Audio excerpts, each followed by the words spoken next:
John Kavanaugh once said we win or we learn, or at least I'm assuming he said that at one point since it's the title of his book. And today is all about the learning part because the 10 fighters on our list got some hard lessons on classic career pitfalls that are largely avoided and considered pitfalls for good reason. You often hear fans go on about these quote-unquote common sense avoidances, and in this video we're going to put some faces to these classically detrimental MMA tropes.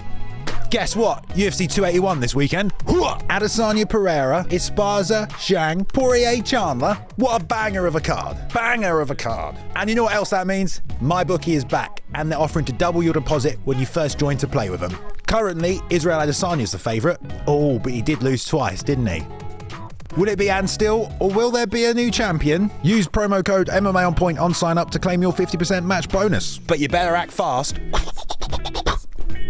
This is going to be the last time you can use a deposit bonus before UFC 281. More on this later, but for now... I'm Tommy from MMA On Point, and these are the 10 biggest pitfalls that ruined fighters' careers. Number 10, refusing retirement. I think this one should have a caveat. It's also the reason it's number 10. I personally believe that fighting far past your prime should not affect your overall legacy. What you did when you were the best is what you did when you were the best. Everybody eventually declines, every career sees a twilight, and so yes, while there are exceptions like GSP and Khabib, more often than not, fighters continue to fight well past their peak, and many fans don't find that as a legacy-destroying thing. The reason it is an entry is because other fans do. Because of the likes of your GSPs and Khabibs. Because of boxers with perfect or near-perfect careers, there is this thought in combat sports that sticking around and getting beat up can negatively affect your overall body of work. Anderson Silva comes to mind immediately, as does BJ Penn, but that one is just too sad. And he never had that god-tier status that the Spider did, and by that I mean that it seemed like he was never going to lose. Even after the scare against Chael, hell, because of how he pulled through there, it just seemed like there was no way the guy was ever going to lose. Then the Weidman fight happened, then the leg break, then he came back only to tarnish his legacy with a PED scandal after beating Nick Diaz, then the dark times. 5 losses in 6 fights. Honestly, I don't think he should have got the judge's nod in the Derek Brunson bout either. This invincible man was now very much human, and it just became sad to see, to the point where you hoped that he didn't get hurt too bad when he stepped into the cage, and yes, for many, it does tarnish his legacy. And now he's had his face beat up and been knocked down by a disgruntled Disney teen. The MMA gods have abandoned us entirely. Number 9, powerful enemies. There are many parallels between pro wrestling and mixed martial arts, whether fans want to accept it or not, but one area where those two worlds do not coincide is in becoming mortal enemies with your boss. While Stone Cold Steve Austin can regularly physically assault WWE Chairman Vince McMahon, even going so far as hitting him over the head with a bedpan and sticking a catheter up his ass, that type of behavior would not be tolerated in mixed martial arts. In fact, as an independent contractor, you really don't want to be on your boss's bad side, lest you find yourself hitting the bricks prematurely. Perhaps one of the best examples of this would be with Matt Riddle, who has incidentally moved on to pro wrestling. The Tough Season 7 alum had a promising career in the UFC by the time he was eventually let go, amassing 9 victories with only 3 losses. His last 4 bouts being wins on his way out. I say 9 victories, but 2 of them would be overturned as a result of positive cannabis tests. So yeah, basically still 9 wins, just unofficially. So why was he let go? Well, those 2 fails, which I would argue would not be that big of a problem for nearly any other fighter, ended up being the catalyst for Dana White's decision. But if you hear him talk about Riddle, as he did when he buried him on UFC Tonight after his release, he clearly wasn't a fan. The reason he's not in the UFC anymore is because he could not pass a drug test. Riddle briefly continued to pursue his MMA career, but after saying he would decline a UFC return, White made it clear he would never be asked back.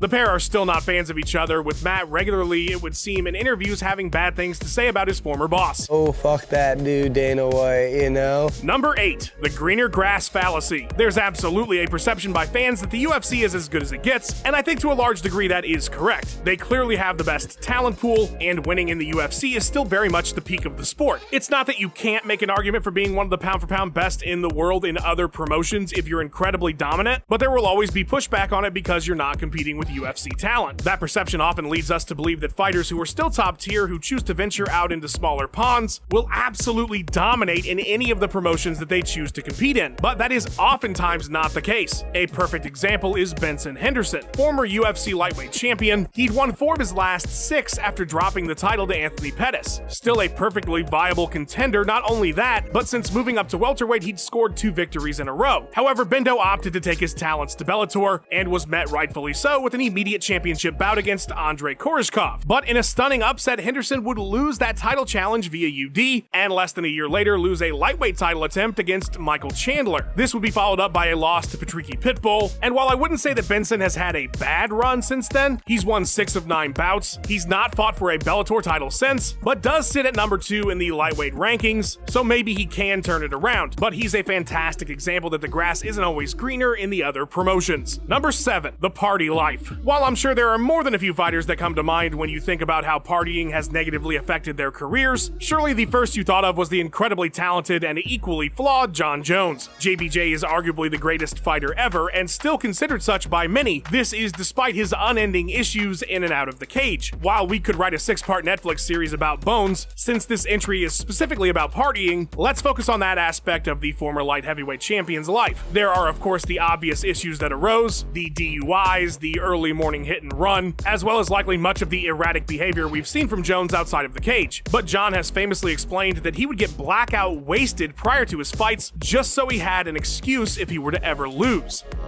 I can look myself in the mirror and say that, well, I lost because I got hammered the week before the fight. That day amazingly never came, but it's hard to say that that lifestyle didn't eventually catch up with Jones in terms of his career longevity, and of course the multitude of suspensions and PR disasters that have come as a result of his troubles, not to mention of course the PED scandals, but that's another topic for another entry. Can you party your ass off and still be considered the best ever? Still take on all comers? It would appear so, but it's hard to argue that had Jon been clean and sober his entire career, that things might be a bit different today in terms of his overall legacy and what he was able to accomplish over the span of his career, which is in its late phases. Number 6, Burnout. Neil Young, Def Leppard, and the Kurgan all agree that it's better to burn out than to fade away. But is it really? Because there are fighters who have gone so hard in their careers, so hard in their training, taking countless beatings, fighting as many fights as they can in a year, just going full tilt nonstop, who did burn out instead of fade away. And while that's certainly a way to get yourself ahead and get noticed, the human body can only take so much punishment, and it seems that those fighters see career declines a bit earlier than their peers who have decided to pace themselves just a bit more. Vanderlei Silva is a fantastic example. One of the most terrifying presences in the sport's history from one of its most notoriously brutal gyms, Shootabox Academy, the Axe Murderer very much lived up to his nickname over the course of his career, bulldozing his way through 39 bouts before returning to the UFC in 2007. And while his Pride run is legendary, with only 2 ever losses in his actual division over the course of nearly 30 bouts, all those fights, especially the insane open-weight challenges he took on, in addition to his legendarily brutal training methodology, saw Silva decline far faster and earlier than one would expect from a fighter of his caliber. In 2005, considered possibly the best fighter in the world, that next year Vandy would be KO'd twice on his way out of Pride and lose 5 of his 8 bouts in the UFC. His run in the promotion largely disappointing to many fans who saw him in his prime in Japan. Now, maybe he wouldn't have had such a legacy had he not gone as hard as he did, but it's tough to say that it didn't catch up with him in the long run, given how the remaining decade of his career would turn out. Number 5, career advocacy. Some fighters truly need a hype man. They need their own Paul Heyman to do their post-fight interviews for them, to go on podcasts and do the media rounds, to regularly utilize their social media to engage with the fans and stir things up with other talent. Because one of the worst things you can do in this sport is not be your own biggest career advocate. Now, unlike other entries where we had one specific example, this topic is a bit more challenging because we're essentially talking about opportunities that a fighter didn't get, so it's not easy to point to something that doesn't exist. But look at the likes of Leon Edwards, for example. Absolutely an incredible talent, but not particularly good at playing the promotional game, and as a result, fans just weren't behind him. They didn't really care that much if he deserved a title fight far before he actually got it, because they didn't really have much reason to root for him, and it wasn't as if his style in the cage was doing him any favors. When Demetrius Johnson finally advocated for himself late in his UFC run, it was unfortunately too little too late, with fans largely wondering why he didn't want that fight with Dillashaw, and it's because he rarely engaged in that kind of self-advocacy in the past. So fighters, say what you want, tell everybody regularly, make call-outs, do interviews, be somebody we care about. This is all shit that doesn't require anything but being somebody we're interested in, and it can prevent you from having to win 19 fights straight just to get a title challenge. Number 4, never evolving. As Brad Pitt said in Moneyball, adapt or die. The evolution of mixed martial arts over the very brief time that it has existed has been incredibly rapid. From the early days where fighters only knew the discipline they came into the sport with, to many of the newer talent today entering the cage with no martial arts background, training UFC right out of the gate. It's not a sport that will allow complacency in training techniques, in understanding other disciplines that have proved effective, and if you show up with an antiquated approach, you're likely to find your career tanking. Ken Shamrock is a pioneer of mixed martial arts, with his Lions Den Gym serving as one of the original premier teams in the early years of the sport. Having come from the world of Japanese pro wrestling, Ken's gym was modeled very much after the culture of the dojos he came up in, but in time, Shamrock's legendarily brutal training methodology was surpassed by far more efficient and comprehensive techniques, and the world's most dangerous man as well as his gym were unable to adapt. As a result, both would see a considerable decline following their peak in the formative days of the sport, with Ken only surviving on name value after 1996. Shamrock's stint as a coach on Tough is largely considered one of the worst in the show's history, with his team getting utterly decimated, the only surviving member to make it to the finals despite two of his team getting unearned slots in the semis, Ed Herman. Ken's career decline as well as the decline of the once mighty Lions Den are perfect examples of why evolving with the times is so important. Number 3, Rocky III syndrome. Full disclosure, I'm not sure if anybody else calls this Rocky III syndrome, but I do. By the third film, Stallone's boxer has been champion for a long time. He's got money, the fame, and plenty of opportunities outside of the ring. As a result, he's gotten soft and doesn't even realize it, and so a hungry up-and-comer easily dethrones him. It's a tale as old as combat sports. You get to the top and you get complacent. Now, in Rocky III, Balboa gets his shit together and regains his title. But to quote Jay-Z, this ain't a movie, dog. And that was not the case for Tyron Woodley, who had one of the steeper career declines in recent memory. Going into his title defense against Kamaru Usman, there were discussions about T. Wood's place as an all-time great. But by his own admission, Woodley, who was acting, producing music, and hosting television, got complacent. The focus and drive wasn't there. He was training just as much, but going through the motions, something he has cited as the reason for his decline. The result would be 4 devastating losses in a row that, fair or not, have greatly affected his legacy. Then there was the Jake Paul KO,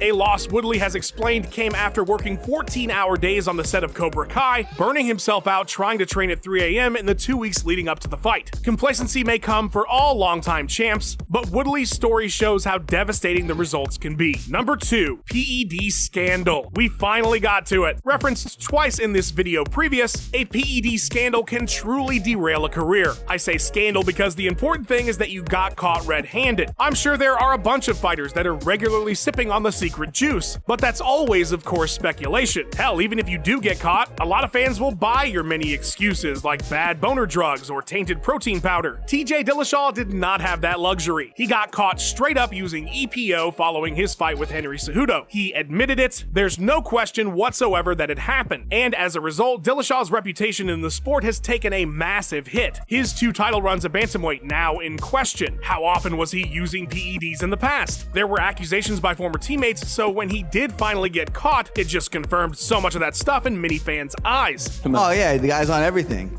Yeah, it's on everything.